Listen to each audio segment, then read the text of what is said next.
मनमा के छ अहिले मलाई थाहा छैन तर मेरो मनमा कहीँ कतै भ्रष्टाचार गरौँला, अन्याय अत्याचार गरौँला, यो देश बेचौँला, विदेशीसँग साँठगाँठ गरौँला, पैसा अकुत कमाउँला, मान्छे मारौँला, होइन सत्ताको दुरुपयोग गरौँला भन्ने किसिमको छ। कुरो बुझ्नुभयो नि? म त्यति निष्कलङ्क मान्छे, अरूको बारेमा त म ठेक्का लिन सक्दिनँ है। अरूको मनमा के छ त, म प्रति के चिताइराखेको छ भन्ने कुरा होइन। तर म मेरो तर्फबाट सत्यमा छु, तथ्यमा छु।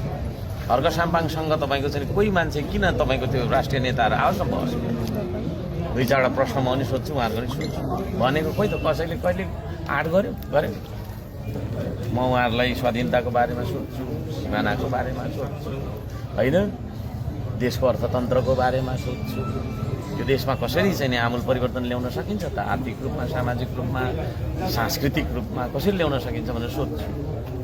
भनेको खोइ कोही आउनु मान्नु न, कसैले गर्नु सक्दैन। र ती सारा कुराहरू चाहिँ सत्य र तथ्य, यो दुईटा खुट्टा छ हाम्रो सामान।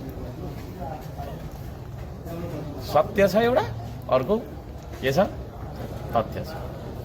तर्कलाई तथ्यले काट्न सक्दैन। जति नै तर्क गर्छु भनेर आओस् न मसँग, एक दुईवटा तथ्य देखाइदिइसकेपछि त्यो अन्धकार हुन्छ नि, स्विच अन गर्दा 1 सेकेन्ड पनि लाग्दैन अन्धकार गायब। त्यो बनाइदिन्छु भनेर मैले चुनौती नै दिएको छु। कोही मान्छेको हिम्मत पनि अहिलेसम्म भएन। छ भने बहस गर्दा हुन्छ, नबाज्ने, नलड्ने, झगडा नगर्ने तरिकाले होइन।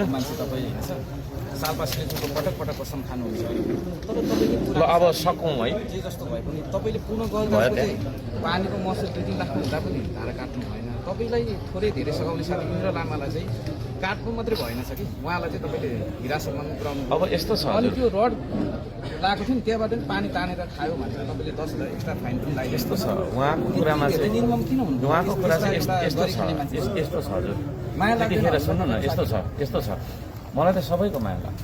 मलाई त किरा फटेङ्गा झिँगाको सबैको माया छटपटी राख्नु भएको छ होइन। तपाईँ मलाई टोक्ने मच्छर त म मार्दिनँ त्यस्तो।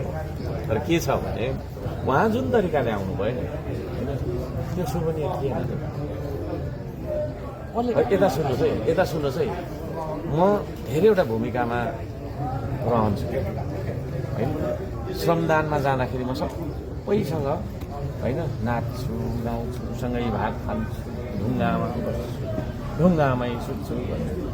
तर अफिसमा गइसकेपछि डिसिप्लिन मेन्टेन, त्यही श्रमदाता आउँदा छक्क पर्छ क्या, अर्कै मान्छे हो कि क्या हो।